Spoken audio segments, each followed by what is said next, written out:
Përshëndetje të gjithëve, mirë se vini përsëri në Shine Podcast, hapësira ku flasim për Europën për rreth nesh dhe si ju mund të ndihmoni ta formsoni atë. Unë jam Alex dhe sot do të flasim për diçka që prek njerëzit çdo ditë, edhe kur nuk e vëmë re, diskriminimin. Si ta njohim, si ta luftojmë dhe si luan BE-ja një rol për ta përmirësuar situatën. Me mua sot është Shera, përshëndetje Era dhe faleminderit që je këtu.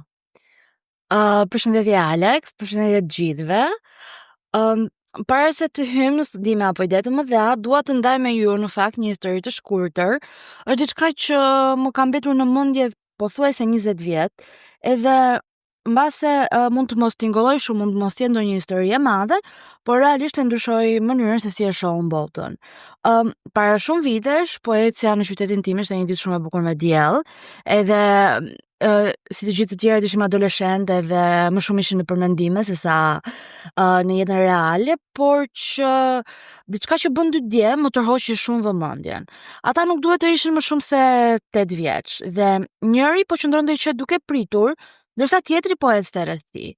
Ata nuk njiheshin, por kur u pan, kishte një kuriozitet të pashmangshëm nga ana e tyre, pothuajse diçka tepër magjike. Edhe është ai kurioziteti që kanë fëmijët që thonë dëshiron të bëhemi miq, ajo që ndodhet edhe pa fjalë. Okej, por çfarë bëri kaq të fuqishme për ty që tërhoqi kaq shumë vëmendje? Mendoj që ishte konteksti. Çdo fëmijë ishte me nënën e tij dhe një nën po ecte qetësisht me djalin e saj, ndërsa tjetra po kërkonte ushqim në një kosh plerash. Fëmia që po qëndronte ishte duke pritur, ndërkohë që nëna e tij kërkonte diçka për të ngrënë. Edhe ishte vetëm për shkak të mënyrës se si të dy djemtë vëzhguan njëri tjetrin. Nuk kishte gjykim në shikimin e tyre, ishte një kuriozitet tepër i pastër dhe aty e kuptova se çfarë po shija vërtet. Njëra nga familjet në fakt ishte rome, ndërsa tjetrat jo. Po dy nënat as që nuk e vun re në njëra tjetrën. Pra, ajo që e bëri skenën shqetësuese për ty nuk ishte vetëm varfëria, ishte mënyra se si dhe të tjerët reaguat. Pikërisht, ajo që më goditi më fort ishte të kuptoja mendimet e mia për atë që po shija. Sepse nga njëra anë pash një fëmijë pranë koshit dhe mendova që okay, kjo është krejtësisht normale, nuk u surprizova fare madje, edhe nuk pash në gjë të gabuar tek kjo pamje. Sepse është diçka që prita, dhe pse? Sepse ata ishin në Rom. Nëse do ishte dikush tjetër, për shembull një fshinj, një huaj, apo dikush që duket si unë, ose madje një personazh i famshëm, normalisht që do kisha ndjer një lloj tronditje apo madje edhe simpati, por unë nuk ndjeva asgjë në fakt. Në fakt, ky është një realizim i rëndë, pra ti po diskriminoje, madje në heshtje. Thjesht duke supozuar që kjo gjendje degraduese përshtatet për disa njerëz. Po, mua më vjen keq ta them, por kështu funksionon diskriminimi ndonjëherë. Është i heshtur dhe është i fshehtë, nuk është në sipërfaqe. Pra, na nuk e vëmë re fare dhe kjo normalizohet tek ne. Kjo histori prek thelbin e çështjes. Diskriminimi bëhet i padukshëm derisa diçka ose dikush thyen modelin. Kjo është e vërtetë, sepse atë ditë ata djemë që unë pash e thyen modelin. Ndoshta ata mbani një stereotip për njëri tjetrin dhe studimet tregon që në fakt kjo fillon herët, por në ato moment ata vepruan ndryshe, ata thjesht e pan njëri tjetrin. Pra, cili është hapi i parë për të luftuar diskriminimin? Mendoj që të jesh i vetëdijshëm edhe të jesh i ndershëm për atë që po supozojmë, ose për atë që në fakt po përpiqemi ta injorojmë. Edhe jo vetëm të fajsojmë të tjerët apo sistemin, por të shikojmë veprimet e tona dhe dijet e tona më nga afër. Dhe në momentin që ti fillon t'i vëresh këto sjellje, nuk mund të mos i shohësh më. Dhe kjo luftë kundër diskriminimit nuk është vetëm personale. Në Europë është gjithashtu një angazhim ligjor dhe qytetar. Absolutisht. Bashkimi Evropian bazohet në respekt për të drejtat e njerëzit. Traktati me Bashkimin Evropian përcakton pikërisht këto vlera themelore dhe kërkon që BE-ja në fakt ta luftojë diskriminimin. A mund të na shpjegosh pak të lutem se çfarë është traktati, pse është i rëndësishëm për jetën e përditshme të qytetarëve në vendet e BE-s? Patjetër, mendoja traktatin mbi Bashkimin Evropian si një kompas moral edhe ligjor të BE-s. Pak a shumë mund ta quajmë si kushtetuta e tij. Nuk është se hyn në detaje të vogla, por vendos rregullat kryesore. Për çfarë qëndron BE-ja për shembull dhe çfarë duhet të mbrojë. Unë mund të përmend një dy, i cili thotë se BE-ja është ndërtuar mbi vlera si dinjiteti njerëzor, liria, demokracia, barazia dhe respekti për të drejtat e njerëzit. Dhe këtu normalisht përfshin dhe të drejtat për njerëzit nga grupet minoritare. Edhe kjo është një gjë tepër e rëndësishme në jetën reale, sepse sa herë një vend bën një ligj ose një gjykatë merr një vendim, ose edhe kur një shkollë merr financim nga BE-ja, këto vlera duhet të respektohen dhe nuk është se është opsionale. Dhe nëse një qeveri ignoron këto, BE-ja mund të ndërhyjë. Pra traktati nuk është se është vetëm një dokument me fjalë të bukura. Në fakt ai është një perëndim ligjor dhe i lidh gjërat e përditshme, siç është e drejta jonë të trajtohesh në mënyrë të drejtë, të shpresh, të jetë vetvetja me vlerat dhe themelimin e bashkimit. A përmend traktati diskriminimin dhe gjuhën e urrëties? Çfarë do të thonë këto terma por në një kontekst ligjor? Po i përmend, edhe pse jo gjithmonë me fjalët që ne përdorim çdo ditë, traktati flet për mos diskriminimin dhe nevojën për të luftuar gjëra si përjashtimi social dhe padrejtësia. Në 90 thuhet se BE-ja duhet të punojë për eliminimin e pabarazisë. Në çdo gjë që bën në fakt, kjo përfshin racën, fen, gjininë, aftësitë, moshën edhe orientimin seksual. Është një premtim ligjor, nuk është se është thjesht një ide e bukur. Edhe për sa i përket gjuhës urrëties, termi nuk është se përdoret direkt në traktat nëse e vëmë re, por ideja pas tij është aty, sepse nëse BE-ja është e destinuar të mbrojë dinjitetin dhe të drejtat e njerëzit, duhet dhe të veprojë kur këto të drejta janë nën sulm, si kur njerëzit për shembull tallen, kërcënohen ose dehumanizohen për atë që janë. A është i gjithë ky kuadër ligjor që ne duhet të njohim? Patjetër që jo, sepse traktati është vetëm pika e nisjes dhe për të kuptuar realisht se si funksionon BE-ja, që përpiqet të mbrojë të drejtat e njerëzve në jetën e përditshme, këtu duhet të flasim për kartën e të drejtave themelore të Bashkimit Evropian. Tani mendoje kartën si libri të drejtave të njerëzit të BE-s dhe pjesa më e mirë për shembull e kësaj gjëje është që këto aplikohen direkt për ty dhe për të gjithë qytetarët e BE-s. Një nen, që unë do doja ta përmendja, që bie veçanërisht në sty është neni 21, ai thotë se askush nuk mund të diskriminohet për shkak të gjinisë, racës, ngjyrës së lëkurës, origjinës etnike, gjuhës, fesë, aftësive, moshës ose dhe orientimit seksual. Tani, ajo që e bën kartën të fuqishme është kjo që nuk është thjesht simbolike. Dhe për shembull nëse një qeveri, shkollë apo shërbim publik që zbaton ligjet e BE-s, ata duhet të respektojnë dhe kartën. Pra, nëse trajtohesh në mënyrë të padrejtë e zëm gjatë aplikimit për banim ose për shërbime shëndetësore ose në shkollë, ti mund të shkosh në gjykatë dhe gjykata duhet të ndjejë kartën. Pra, jo, domethënë dua të them që traktati nuk është thjesht gjithë fotografia. Kemi dhe kartën dhe karta merr ato vlera të mëdha të BE-s dhe i kthen ato në të drejta personale. Nuk të ndihmon të mbrosh vetëm veten, por të ndihmon të mbrosh edhe të tjerët gjithashtu. Në cilat gjykata mund të apeloj dhe si funksionon i gjithë ky proces? Kjo është një pyetje e shkëlqyer, sepse fillimisht të dish të drejtat e tua është një gjë, por të dish si të përdorësh ato është ajo që vërtet ka rëndësi. Nëse përballesh me diskriminim, për shembull, siç e përmenda trajtimi i padrejtë në shkollë, në punë apo shërbime publike, hapëti i parë do ishte që të kontaktoje me organin kombëtar për barazi. Dhe çdo vend i BE-s e ka një të tillë. Ata mund të udhëzojnë, të japin këshilla, të ndihmojnë gjithashtu të dorëzosh një ankesë ndonjëherë edhe të mbështesin në veprim ligjor. Nëse çështja jote shkon në gjykatë, duhet të kalosh së pari përmes sistemit gjyqësor kombëtar. Por, dua të theksoj se nëse çështja e përfshin ligjin e BE-s, si në këtë rast karta, ajo gjykatë mund të kërkojë ndihmën e gjykatës europiane të drejtësisë. Edhe nëse ke provuar gjithçka, edhe dhe sërish nuk është se ke marrë drejtësi në vendin tënd, atëherë ti si individ mund ta çosh çështjen tënde në gjykatën europiane të të drejtave të njerëzit në Strasburg.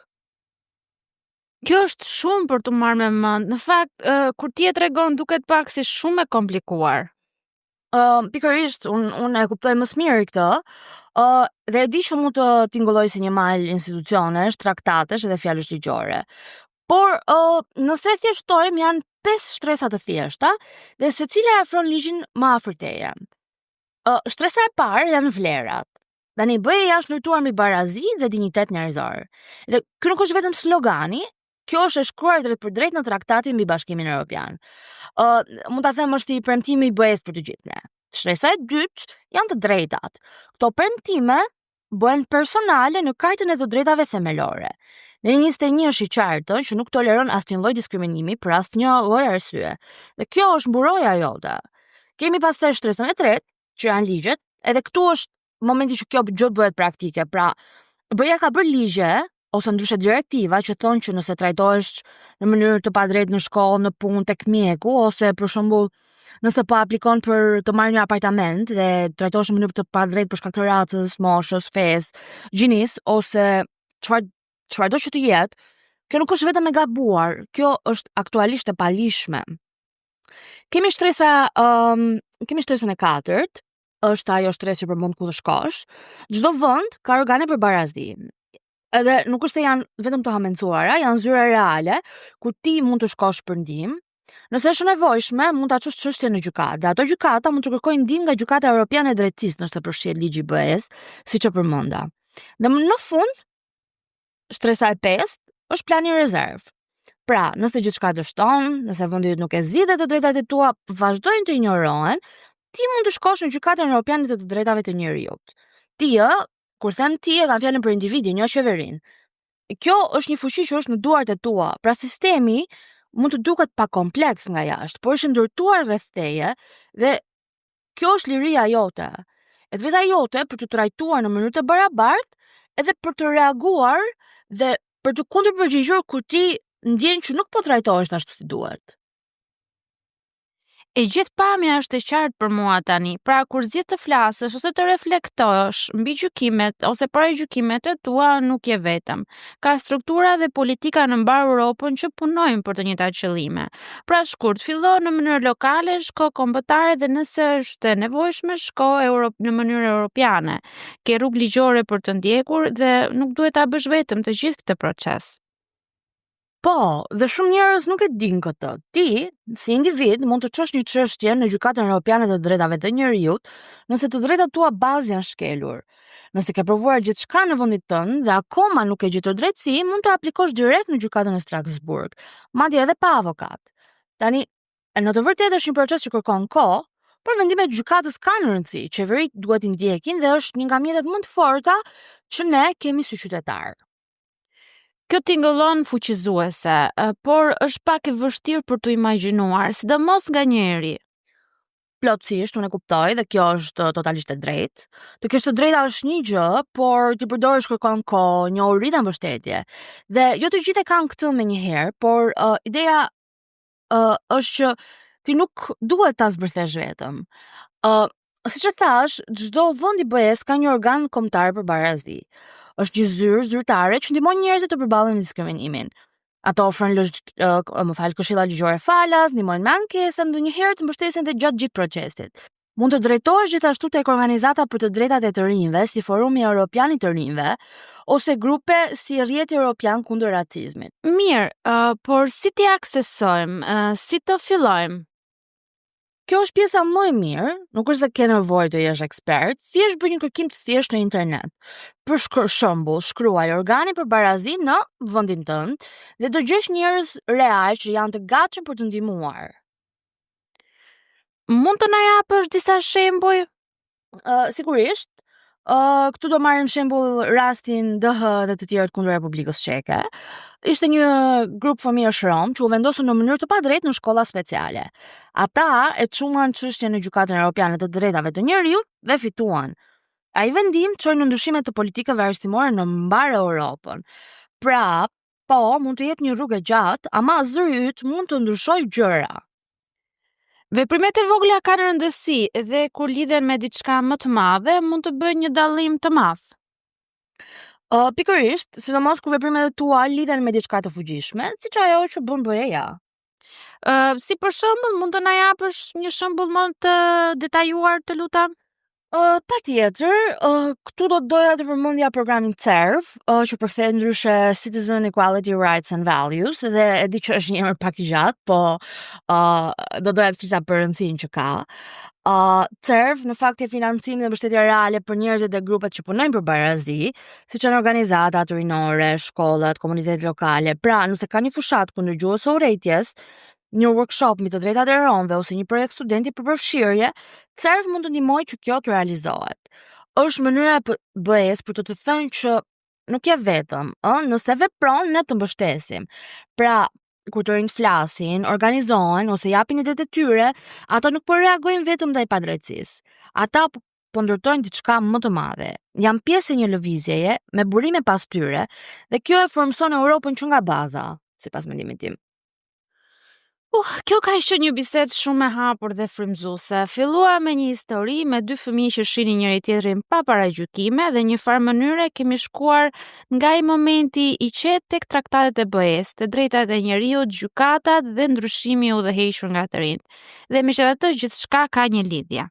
Dhe me të vërtetë që gjithçka ka lidhje, sepse lufta kundër diskriminimit nuk është vetëm për ligje apo politika, por është edhe për njerëzit, është për të parë njëri tjetrin, për të dëgjuar dhe për të zgjedhur se si të veprosh.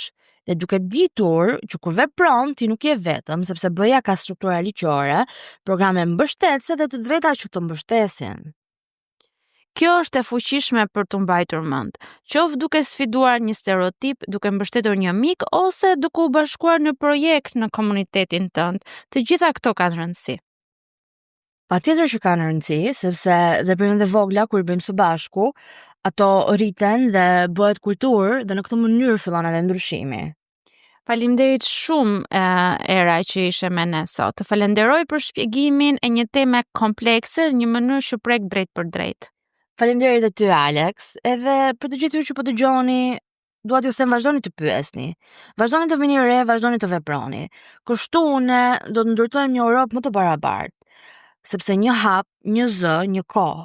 Në episodin e ardhshëm do të flasim për lajmet e rreme dhe dezinformimin, kështu që qëndroni me na.